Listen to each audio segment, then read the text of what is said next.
Hi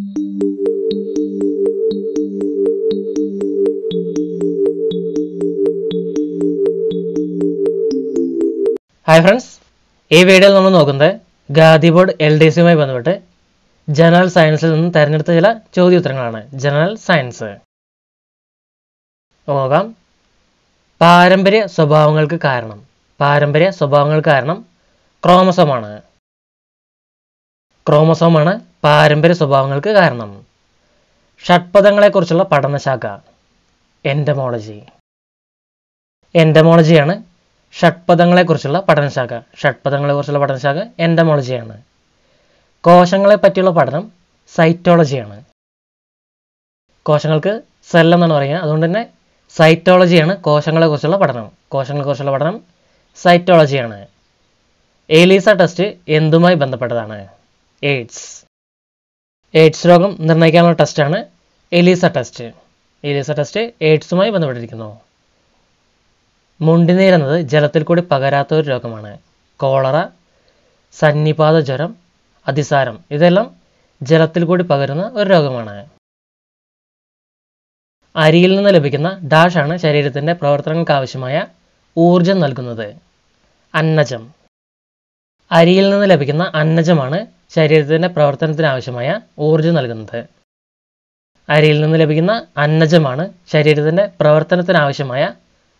നൽകുന്നത്. മദ്യം അമിതമായി കഴിച്ചാൽ ഏത് ശരീരഭാഗത്തിനാണ് തകരാറ് വരുന്നത്? കരൾ. മദ്യം അമിതമായി കഴിച്ചാൽ കരളിനാണ് കേടുവരുന്നത്. ചൂടാക്കുമ്പോൾ നഷ്ടപ്പെടുന്ന ജീവകം? വിറ്റാമിൻ സി ആണ് ചൂടാക്കുമ്പോൾ നഷ്ടപ്പെടുന്ന ജീവകം. പറക്കാത്ത ഒരു പക്ഷി കിവിയാണ്. കിവി പറക്കാത്ത ഒരു പക്ഷിയാണ്. ഇനി ചില പ്രധാനപ്പെട്ട ക്രോമസോം സംഖ്യകൾ നോക്കാം. ഈച്ചയുടെ ക്രോമസോം സംഖ്യ 12 ആണ്. 12 ഈച്ചയുടെ ക്രോമസോം സംഖ്യയാണ്. ഈച്ചയുടേത് 12 ആണ് ക്രോമസോം സംഖ്യ. തവളയുടേത് 26 ആണ്. തവളയുടെ ക്രോമസോം സംഖ്യ 26 ആണ്. പൂച്ചയുടേത് 38 ആണ്. പൂച്ചയുടെ ക്രോമസോം സംഖ്യ 38 ആണ്. എന്നാൽ എലിയുടേത് 42 ആണ്. എലിയുടെ ക്രോമസോം സംഖ്യ 42 ആണ്. റീസസ് കുരങ്ങിൻ്റെയും 42 ആണ്. റീസസ് കുരങ്ങിൻ്റെയും എലിയുടെയും ക്രോമസോം സംഖ്യ 42 ആണ്. എലി ആൻഡ് റീസസ് കുരങ്ങ് 42. മനുഷ്യൻ്റെ ക്രോമസോം സംഖ്യ 46 ആണ്. മനുഷ്യൻ്റെ ക്രോമസോം സംഖ്യ 46 ആണ്. ഗോറില്ലയുടേതും ചിമ്പാൻസിയുടേതും 48 ആണ്. മനുഷ്യൻ്റെ 46ഉം ഗോറില്ലയുടെയും ചിമ്പാൻസിയുടെയും 48ഉമാണ് ക്രോമസോം സംഖ്യ. ശരീരത്തിലെ ഏറ്റവും കട്ടി കൂടിയ ഭാഗം? പല്ലിലെ ഇനാമൽ. പല്ലിൻ്റെ ഇനാമലാണ് ശരീരത്തിലെ ഏറ്റവും കട്ടി കൂടിയ ഭാഗം. പല്ലിൻ്റെ ഇനാമൽ. ചെവി കേൾക്കാൻ കഴിയാത്ത ഒരു മൃഗം? ജിറാഫാണ് ചെവി കേൾക്കാൻ കഴിയാത്ത ഒരു മൃഗം. ജിറാഫ് ചെവി കേൾക്കാൻ കഴിയാത്ത ഒരു മൃഗമാണ്. മൂക്കിലൂടെ ശ്വസിക്കാത്ത ഒരു ജീവി? മത്സ്യം മൂക്കിലൂടെ ശ്വസിക്കാത്ത ഒരു ജീവിയാണ്. മത്സ്യങ്ങളെ വളർത്തുന്നതും പിടിക്കുന്നതുമായി ബന്ധപ്പെട്ട വ്യവസായത്തെ ഡാഷ് എന്ന് പറയുന്നു? പിസികൾച്ചർ എന്നാണ് മത്സ്യങ്ങളെ വളർത്തുന്നതും പിടിക്കുന്നതുമായി ബന്ധപ്പെട്ട വ്യവസായത്തെ പറയുന്നത്. പിസികൾച്ചർ. ഒരു മനുഷ്യൻ്റെ സാധാരണ ശരീരോഷ്മാവ്? 98.4 ഡിഗ്രി ഫാരൻഹീറ്റ്. 98.4 ഡിഗ്രി ഫാരൻഹീറ്റ് ആണ് ഒരു മനുഷ്യൻ്റെ സാധാരണ ഊഷ്മാവ്. സെൽഷ്യസ് അനുസരിച്ചാണെങ്കിൽ 36.9 ഡിഗ്രി സെൽഷ്യസ്. 36.9 ഡിഗ്രി സെൽഷ്യസ് ആണ് മനുഷ്യൻ്റെ സാധാരണ ശരീരോഷ്മാവ്. ഫാരൻഹീറ്റിലാണെങ്കിൽ 98.4 ഫാരൻഹീറ്റ്. പൂർണ്ണ ആരോഗ്യവാനായ ഒരു മനുഷ്യൻ്റെ രക്തസമ്മർദ്ദം? 80/120. 80/120 ആണ് പൂർണ്ണ ആരോഗ്യവാനായ ഒരു മനുഷ്യൻ്റെ രക്തസമ്മർദ്ദം. ഒരു കുട്ടിയുടെ പിതൃത്വം ആരിലെന്ന് തെളിയിക്കുവാൻ ഏത് ടെസ്റ്റാണ് നടത്തുക? DNA test. DNA ടെസ്റ്റാണ് ഒരു കുട്ടിയുടെ പിതൃത്വം ആരിലെന്ന് തെളിയിക്കുവാൻ വേണ്ടി നടത്തുന്ന ടെസ്റ്റ്. ഒരാളുടെ തൊണ്ട ഗോയിറ്റർ രോഗം മൂലം അല്പം വീർത്തതായിരിക്കുന്നു. ഇതിന് കാരണം അയാളുടെ ശരീരത്തിൽ ഡാഷ് കുറവായതായിരിക്കാം? അയഡിൻ്റെ കുറവ് മൂലമാണ് ഗോയിറ്റർ രോഗം ഉണ്ടാകുന്നത്. സർവ്വസ്വീകാരി എന്നറിയപ്പെടുന്ന എന്നറിയപ്പെടുന്ന രക്തഗ്രൂപ്പ് ഏത്? A B. എ ബി ഗ്രൂപ്പാണ് സർവ്വസ്വീകാരി എന്നറിയപ്പെടുന്ന രക്തഗ്രൂപ്പ്. ആൻറ്റിബോഡികൾ ഇല്ലാത്ത രക്തഗ്രൂപ്പ് എ ബി. എ ബി തന്നെയാണ് ആൻറ്റിബോഡികൾ ഇല്ലാത്ത രക്തഗ്രൂപ്പ്. എ ബി ഗ്രൂപ്പിന് ആൻറ്റിബോഡികളില്ല. സൂര്യപ്രകാശത്തുള്ള അൾട്രാവയലറ്റ് കിരണങ്ങൾ നമ്മുടെ ശരീരത്തിൽ ഉൽപ്പാദിപ്പിക്കുന്ന വിറ്റാമിൻ ഏതാണ്? Vitamin D. വിറ്റാമിൻ ഡി ആണ് സൂര്യപ്രകാശത്തുള്ള അൾട്രാവയലറ്റ് കിരണങ്ങൾ നമ്മുടെ ശരീരത്തിൽ ഉൽപ്പാദിപ്പിക്കുന്നത്. Vitamin D. അരിയുടെ തവിടിൽ ധാരാളമായി അടങ്ങിയിരിക്കുന്ന ജീവകം വിറ്റാമിൻ ബി. വിറ്റാമിൻ ബി ആണ് അരിയുടെ തവിടിൽ ധാരാളമായി അടങ്ങിയിരിക്കുന്ന ജീവകം. അരിയുടെ തവിടിൽ ധാരാളമായി അടങ്ങിയിരിക്കുന്ന ജീവകം വിറ്റാമിൻ ബി ആണ്. എയ്ഡ്സിൻ്റെ കാരണം ഡാഷാണ്, വൈറസ്. എയ്ഡ്സ് ഒരു വൈറസ് രോഗമാണ്. എയ്ഡ്സ് ഒരു വൈറസ് രോഗമാണ്. കണ്ണിൻ്റെ പ്രവർത്തനത്തെ സഹായിക്കുന്ന ജീവകം ജീവകം എ. ജീവകം എ ആണ് കണ്ണിൻ്റെ പ്രവർത്തനത്തെ സഹായിക്കുന്ന ജീവകം. അസ്ഥികളുടെ വളർച്ചയ്ക്ക് ആവശ്യമായ വിറ്റാമിൻ വിറ്റാമിൻ ഡി.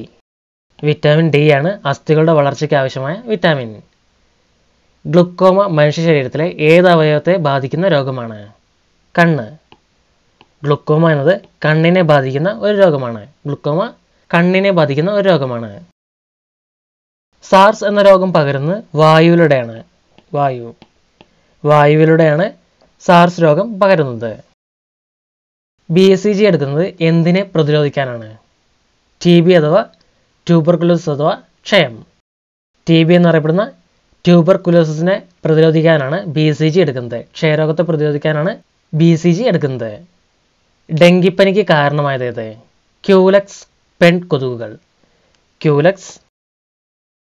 ക്യൂലെക്സ് പെൺ കൊതുകുകളാണ് ഡെങ്കിപ്പനിക്ക് കാരണമായത്. ഡെങ്കിപ്പനിക്ക് കാരണം ക്യൂലെക്സ് പെൺ കൊതുകുകളാണ്. വിറ്റാമിൻ സിയുടെ അഭാവത്താൽ ഉണ്ടാകുന്ന ഒരു രോഗമാണ് സ്കർവി.